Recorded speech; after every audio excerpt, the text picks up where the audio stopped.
I was just thinking about how religious intolerance has got to be the funniest of maladies. It's a malady on society and on the individual and on anybody the individual has to interact with, because after all, they are an intolerant individual. But it's the most humorous of maladies. Let's think about this for a moment. It used to be that you only trust the people in your tribe, and it's your tribe against the whole world. That's how things worked. Then it got a little bit more spread out, where you started to be able to cooperate with your distant cousins and tribes in nearby lands. Got a little bigger, slowly but surely, until the problem became, how do you know somebody who's one of your own if you never met them before? Once there's more than like 100 people who are part of your you, that's one of us, how can you tell? So there were things like beads, there were certainly markers. Until this very day, there are many people who still get tattoos indicating, in Western society too, I was going to tell you about Bedouins, but in Western society, they get tattoos indicating who they belong to. In fact, soldiers, when they go fight, they get, the Russians and Ukrainians, they shouldn't be able to switch sides. They get tattoos. These are my brothers, everyone else, screw them. The Jews, long before the Jews actually, they came up with the circumcision idea. It predates the Jews. It was incorporated. I'm not going to get too far afield in that right now. But then it became a point where it was too vast. I mean, first of all, a lot of people didn't want to get circumcised. That was a huge deal. It really was. Part of the reason that Christianity spread, and this is really, really, really, really true, is because so many goyim were so attached to their dickheads.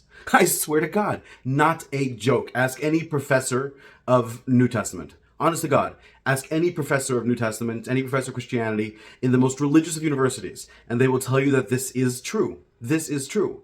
There was a huge following for Jews. In fact, you can still see stones. There are still monuments you can find in museums outside of a certain area of the Temple Mount that said in various languages, including Greek, any Gentile crosses beyond this point is put to death. Right? Someone who's uncircumcised, who's still considered who's not officially part of the covenant.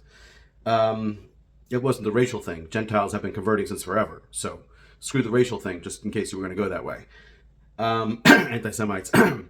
So many, but they don't actually watch the videos. You just hear the word Jew somewhere early on, and they just drop their nasty comments, and I just never put it through, and they keep responding with nastier comments. Just messed up people oftentimes. Then again, we live in a weird generation. People don't really have a lot of opportunities to interact in a normal way, so they end up being insane. So then religion had to become something like a secret handshake, but more than a secret handshake, where you would get up in public and say that you believe that 2,000 years ago, somewhere off in Israel, Palestine, kind of Judea, not really sure, basically could be completely mythical place for almost all Christians from all of history. Israel could have been a completely mythical place, ruled by Prester John, if you're familiar with the reference. Fake king of Ethiopia. And yet you stand up in public and say, I believe that dude somewhere over there didn't have a papa. He had all these strange men coming from the east to visit his mom for some reason when he was born, but let's just gloss right over that.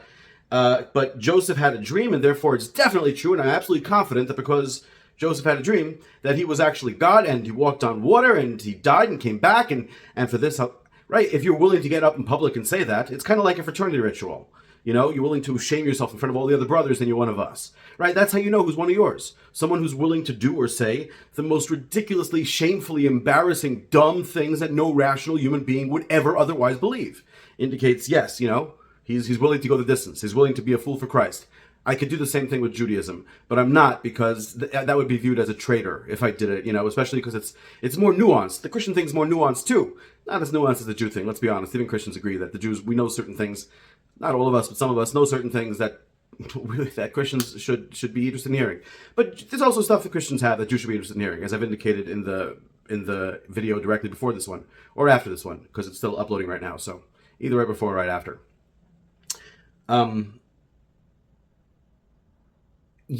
So it made some sense in those days where, if this guy isn't proclaiming allegiance to whatever the name of our Lord happens to be, then, hey, we don't know what his morals are. We don't know who his family is, where he's from.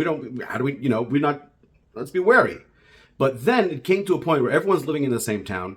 Y'all know each other. You can figure out who's nice, who's bad, who's trustworthy, who's not, from just knowing them in real life. But the assumption just comes down to, my imaginary friend is so important to me. My invisible, everywhere, imaginary friend, which, for the record, my little children, babies, never believed in, but I inculcated into them. It took them a while to get it. For a while, they thought that God was steam or air or something like that. We got around to explaining it somehow. Now they understand it all perfectly. They understand it all perfectly.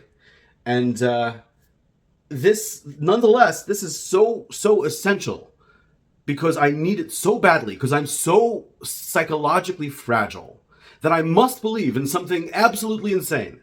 That if I didn't believe it and someone else told me they believed it, I would say they're insane. I must believe in this absolutely insane thing that if someone does not believe in the exact same insane thing that I do, I have to kill them because they're causing me to doubt. Their very existence doubts my paradigm. So they have to be put to death.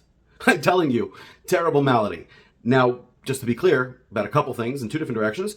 One is that you can have religious convictions, religious types of convictions, without invoking any sort of deity. There are a million things that lots and lots of people believe today that are obviously just ain't so. But society told them they have to, so they're able to somehow. God only knows how. Doesn't necessarily have to do with religion. Second of all, on behalf of the God business, whatever that I was putting down before, God is just a fucking sound. And yes, I said fucking twice on purpose. Sandwich the word God right there in the middle. It's that all it is a sound. God. As a matter of fact, depending on which word for God you use, you either get burned at the stake and crucified, or you go to heaven, depending on what word you use for this thing. Because what we're referring to is a cultural sort of general understanding that's tied into all the other shit aspects of the culture. I don't mean in a negative way. I just got used to the cussing thing because I wanted to clarify that there is no such thing as God. There is a sound God, and that sound can be applied and is applied to all kinds of different things by all different kinds of people. So when I'm communicating with someone, it kind of depends which God I'm referring to. And in this instance, I'm referring to whichever aspects happen to be, and I'm not going to get into it right now because it wouldn't be right, but whichever aspects are just very plainly and obviously, hilariously insane, and the person who claims to hold them should be mocked off of the stage until they're shamefaced and red for daring to stand up and say something with a straight face. How can we ever trust them again? If they say something like that with a straight face, it's totally insane. But there's a lot that's rational. There's a lot that's super uber duper pooper rational in all the faiths. I have been in hundreds, maybe over 1,000, primarily synagogues, but plenty of churches, plenty of mosques, Scientology centers, Zoroastrian places, Baha'i places in all different countries. Anything you could be interested in. Spiritualism.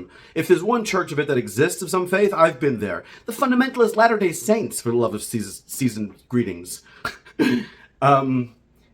And I have found that there's rational stuff in all of them.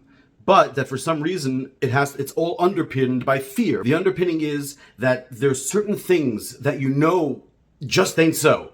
That you know you don't have any rational reason to believe. And yet you're so terrified of letting them go because you feel that if you let them go, your whole world will crash down. And therefore, if there are people who don't believe in those things, they gotta go. They gotta go. Doesn't matter if they're nice or not nice, they gotta go. And for the record, one of the appealing things about Jesus is actually the story of the Good Samaritan. A lot of people don't chop what's going on over there, but just Jew language for a second. Azlev tazev imay, v'haftarecha kamocha b'mitzvahs, right? Kamocha b'mitzvahs. But it's things got misinterpreted over the course of the years, etc. V'chulei. And Yoshka's point was simply that if you're within the same society, if he would help you, you should help him. If you guys actually interact, there's a possibility that he would help you, then you should help him. Pashit Azachen, right? Don't worry about it. Oh, if you want to worry, then ask me about whether Rabbi Akiva, originally his family, were not exactly Gerim, but were actually Yoshkaites. Don't worry, Akiva himself did not he left Yoshkism. I don't know, he was raised as an Amoritz, kind of, his family was Yoshkaites.